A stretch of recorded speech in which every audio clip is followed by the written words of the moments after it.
السلام علیکم ورحمت الله وبرکاته ومغفرته. محترم پوښتنه کړې ده چې یو ښځه په ښایست او په زیب و زینت کې راوځي ډاکټر ته ځي، یا روانې مثلا د حرم لمانځه ته ځي، روانې یو بل کار ته، خو دا په داسې شکل کې راوځي چې د خلکو زړونه او د خلکو سترګې ور اوړي. محترم عبدالله بن مسعود راتنو څخه روایت دی، رسول الله صلی الله علیه وسلم مبارک لس شان بد بلل او د لس شانو څخه یې امت ته امر کړی دی چې اجتناب وکړي. په هغو کې پایڅې تر بجلکو کښته او سپینو وریښته ته رنګ ورکول، تور رنګ، والتبرج بزینة لغیر محلها، او دا خپل زینت یو ښځه ښکاره کوي ماسې وله خپله خاوند. حدیث رقم 4309 مرقات جلد اتم صفحه 204 کتاب لباس. او دغه رنګه رسول الله صلی الله علیه و آله و صحبه وسلم څخه روایت دی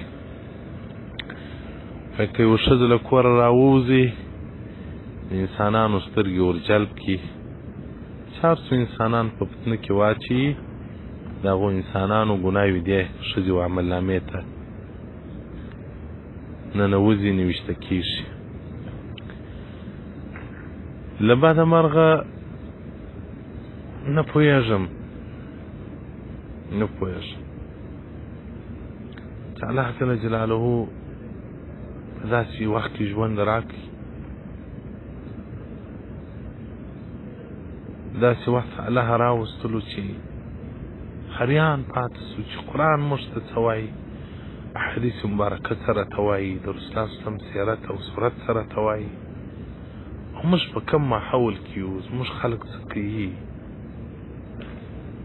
ګوره موږ خو مؤمنان یو، ځان ته مؤمنان وایو، هر وخت چې ته وایه کافر خوا در سره به دي په سوکانو دي وایي، ورته ما ته کافر ولې وایي. نو ښه چې مسلمان یې، مؤمن یې، مؤمن خو الله وایي چې مؤمن هغه دی چې زما محبت وکړي او د رسول الله محبت وکړي.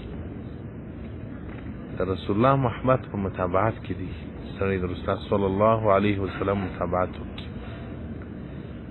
نو که رسول الله صلی الله علیه وسلم زموږ مقصود مطلوب محبوب وي، نو موږ باید دا احساس فکر وکړو چې آیا د رسول الله صلی الله علیه وسلم مبارک ښځې درلودې که نه درلودې، او ودرلودې، ښه زه باید د دې د رسول الله صلی الله علیه وسلم مبارک مې محبوب دی، زه ورباندې عاشق یم، هغه زما حبیب دوست بولم د ځان، زه باید د ده د ښځو سیرت وګورم، څنګه کالي اغوستل، څنګه لباس یې و، څنګه ماحول یې، څنګه ژوند یې و، چې هغه دومره ستر کاوه چې بیا شایسته صدیقه رضیالله عنها چې د ټول امت مور ده، هغه وایي چې عمر او تنو مبارک د رسول الله صلی الله علیه وسلم په روضه کې ښخ کړول سو، بیا وایي لس مخ زه نه یم ورغلی د خپل پلار قبر ته، ابوبکر صدیق راتنو ته، او خپل خاوند رسول الله صلی الله علیه وسلم مبارک.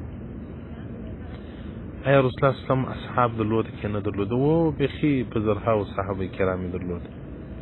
نو چې درلوده نو باید موږ د رسول الله صلی الله علیه و آله و صحبه وسلم صحابه کرامو سیرت ته وګورو چې هغوی څنګه ژوند. نو هغه خوند دی چې د خلکو زړونه او د خلکو سترګې ځان ته مایلوي، پر هغو د الله قهر و لعنت و، پر هغو باندې د الله رحمت نه وي، د الله په قهر کې وي. ناره خور چې له کوره راوځي دا احساس دا فکر دی دا وکړي چې زه له کوره وځم، آیا د الله په رحمت کې به یم که په قهر و په غضب کې یم؟ نو که غواړې چې په قهر و په لعنت ځان اخته کړي، نو بیا دې په دا شکل کې راوځي، مخ دې هم ښکاره کړي، خپل زینت هم ښکاره کړي. دا اوس خو بیا ښه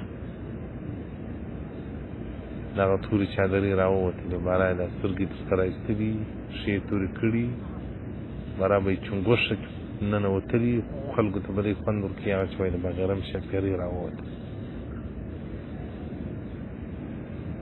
نارینه دې هم سترګې کنټرول کړي د خدای په لحاظ باندې، ښځې دې هم ځانونه داسې نه کوي چې خلک په فتنه او په آفت کې واچي. نارینه دې نو هم دی نه کوي چې وایي نو دوی راوځي نو زما یې څه. یو وخت ما یو چا ته وویل، ما د ښځو دکانداري کول. ما الله خو داسې خراب حال دي ته دا دکانداري څه کوې خو بله دکانداري راوباسه. خو زما له خیره خدای راځي زه خو نه یم شی ورغلی ما ښه دلیل دي نیولی دي الله جل جلاله ورته به بیا څه وایي زه خو نه یم پسې رغړېدی راځي خدای مخانه ته لڅېږي. الله دې رحم وکړي الله دې پر ایمان فضل وکړي. دغه